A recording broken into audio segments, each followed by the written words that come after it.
கர்த்தருடைய பரிசுநாமத்துக்கு ஸ்தோத்திரம். நெறைய நேரம் நம்ம ஜெபங்கள் எப்படி இருக்குன்னா, நம்ம செட் ஆஃப் வேர்ட்ஸ் வச்சிருப்போம். சில வார்த்தைகள் வைத்திருப்போம். அந்த வார்த்தைகள நம்ம என்ன பண்ணுவோம்னா, நம்ம அப்படியே மனப்பாடமா சொல்லிக் கொண்டிருப்போம்.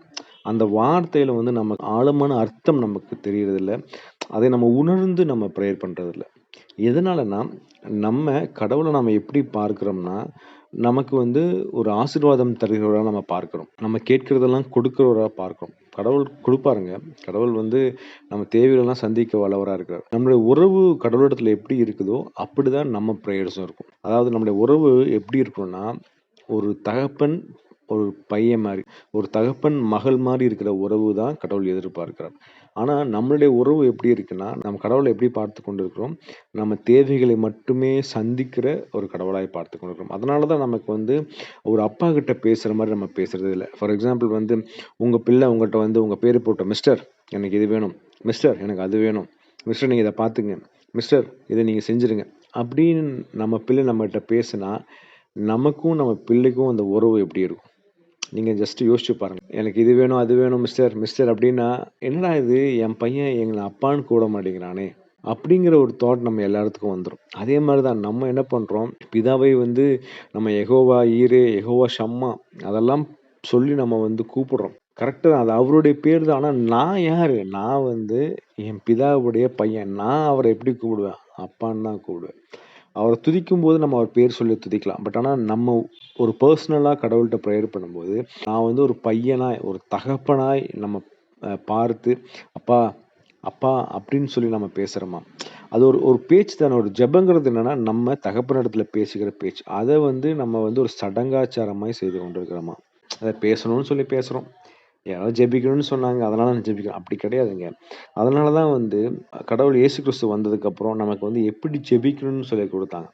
ஏன்னா, பழைய ஏற்பாடு காலத்துல பிதாவ எப்படி பார்த்தாங்கன்னா, அவர் வந்து ஒரு கடினமான ஒரு எஜமானாய் பார்த்தாங்க. எப்படின்னா, நான் ஒரு தவறு செய்தேன்னா, பிதா என்ன தண்டிச்சுருவாரு. இல்ல நான் ஒரு நல்லது செஞ்சா பிதா என்ன ஆசீர்வதிப்பார். அதுதான் அவங்களோட எண்ணமா இருந்தது. ஏன்னா, அவங்க எப்படி பார்த்தாங்கன்னா, நம்ம கடவுளை மத்த புறஜாதி கடவுளோட ஒப்பிட்டு பார்த்தாங்க. ஏன்னா, நீங்க புறஜாதி எல்லாம் பார்த்தீங்கன்னா, அவங்க வந்து ஒவ்வொன்னுக்கும் ஒரு கடவுள் வச்சிருப்பாங்க இல்லையா? அதாவது எனக்கு வந்து மழைக்கு ஒரு கடவுள், விளைச்சலுக்கு ஒரு கடவுள், ஆசீர்வாதத்துக்கு ஒரு கடவுள், இந்த மாரி ஒரு போருக்கு ஒரு கடவுள். இப்படி வந்து ஒவ்வொரு கடவுளா வைத்தாங்க.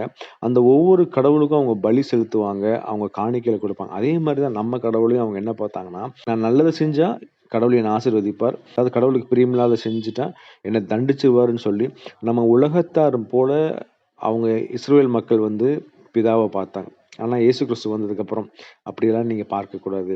நான் உங்களுக்கு எப்படி ஜெபிக்கணும்னு நான் சொல்லி தரேன்னு சொல்லிட்டு, அழகா மலை பிரசங்கத்துல நீங்க பார்த்தீங்கன்னா, மத்தேயு 6:9 நீங்கள் ஜெபம் பண்ண வேண்டிய விதமாவது, பரமண்டல எங்கள் பிதாவே, உம்முடைய நாமம் பரிசுத்தப்படுவதாக, உம்முடைய ராஜ்யம் வருவதாக, உம்முடைய சித்தம் பரமண்டலே செய்வது போல பூமியிலேயே செய்யப்படுவதாக.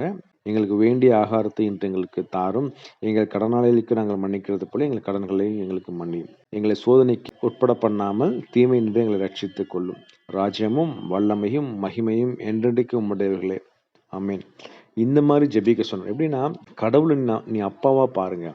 அப்படின்னு சொல்றாரு. அத பார்த்தோனே தான பழைய ஏற்பாடு மக்களுக்கு வந்து இயேசு கிறிஸ்து மேல அவ்ளோ கோவம். என்னடா இது! நாங்க கடவுள இப்படி பார்த்துட்டு இருந்தோம். திடீர்னு இவரு வந்து அப்பான்னு கூப்பிட சொல்றாரே! அப்படின்னோனே அவங்களுக்கு ஒண்ணுமே புரியல. ஸோ அதனால இன்னைக்கு நம்ம கடவுள்ட்ட எப்படி பேசுறோம்? ஒரு பையனாய் நம்ம வந்து ஒரு ரிலேஷன்ஷிப் அந்த அப்பான்னு கூப்பிட்டா தானங்க அந்த ஒரு இன்டிமேட் அந்த க்ளோஸ் ரிலேஷன்ஷிப் வரும். கடவுள் அத தான் எதிர்பார்க்கிறாரு.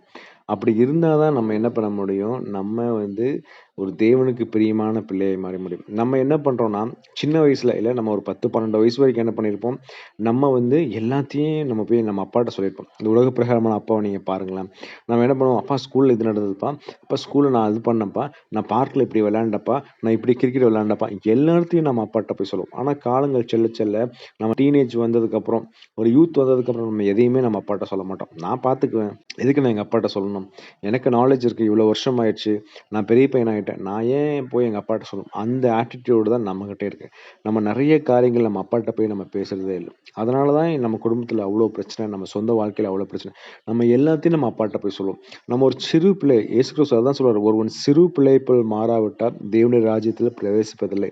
நம்ம நம்ம அப்பாட்ட பேசுறது வந்து ஒரு சிறு பிள்ளையா மாறிருவோம். ஒரு சின்ன குழந்தை எப்படி அப்பாட்ட நை நை நைன்னு பேசிக்கொண்டே இருக்குமோ, அதே மாரி நம்ம அப்பாட்ட நம்ம பேசும்போது பேசும்போது அப்பா ரொம்ப சந்தோஷப்படுவார். அதான் என் பிள்ளை என்கிட்ட பேசுறான்ப்பா. அவர் காது குடுத்து கேட்க வெயிட் பண்ணிட்டு இருக்காரு. என் பிள்ளை எப்ப என்கிட்ட பேசுவான்? நம்ம தான் என்ன பண்றோம்? இந்த உலகத்தின் காரியத்துல ஓடிக்கொண்டிருக்கிறோம். கடவுள் இதெல்லாம் கேட்க மாட்டார். என் என் அப்பா இதெல்லாம் சொன்னா கேட்க மாட்டாருன்னு சொல்லி, நம்ம வந்து இருதயத்துல சாத்தான் விதைய போட்டுக் கொண்டிருக்கோம். அதனால கடவுள் இன்னைக்கு நம்ம பேசுறத கேட்கறதுக்கு வல்லவரா இருக்கிறார். அப்படி நம்ம செஞ்சா தான் நம்ம என்ன பண்ண முடியும்? அவருடைய ராஜ்யத்தை கட்ட முடியும். நீங்க இந்த வசனத்துல பார்த்தீங்கன்னா, "உம்முடைய நாமம் பரிசுத்தப்படுவதாக. உம்முடைய ராஜ்யம் வருவதாக. உம்முடைய சித்தம் பரமத்திலே செய்யப்படுகிறது போல பூமியிலும் செய்யப்படுவதாக." இதெல்லாம் செஞ்சா தான் நமக்கு என்ன கிடைக்கும்? எங்களுக்கு வேண்டிய ஆகாரத்த கடவுள் குடுப்பாரு.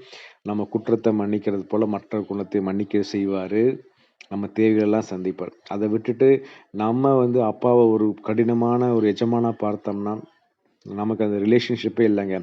வெறும் சடங்காச்சாரமாய் புறஜாதி மக்கள் எப்படி கடவுள பார்த்தாங்களோ, அதே மாரி நம்மளும் கடவுளை பார்க்க ஆரம்பிச்சுருவோம். அதனால இன்னைக்கு நம்ம பிதாவ அப்பான்னு கூப்பிடுவோங்க. அப்பதான் அவருக்கு அந்த மகன் கூப்பிட்டாங்கிற ஒரு ரிலேஷன்ஷிப்ல ரொம்ப சந்தோஷப்படுவார். அதனால இன்னைக்கு நம்ம இவ்வளோ நாள் நம்ம எப்படி கூப்பிட்டாலும் சரி, பிதாவேன்னு கூப்பிட்டாலும் சரி, யெகோவான்னு கூப்பிட்டாலும் சரி, நம்ம இன்னைக்கு கடவுள அப்பான்னு கூப்பிடுவோம். அப்பான்னு கூப்பிட்டு அந்த ஒரு ரிலேஷன்ஷிப், அந்த க்ளோஸ் ரிலேஷன்ஷிப்ல நம்ம வந்து நம்ம தேவனுக்கு பிரியமாய் ஒவ்வொரு நாளும் மாறுவோம். கர்த்தர் தாமே வசனத்தை ஆசீர்வதிப்பாராக. ஆமென்.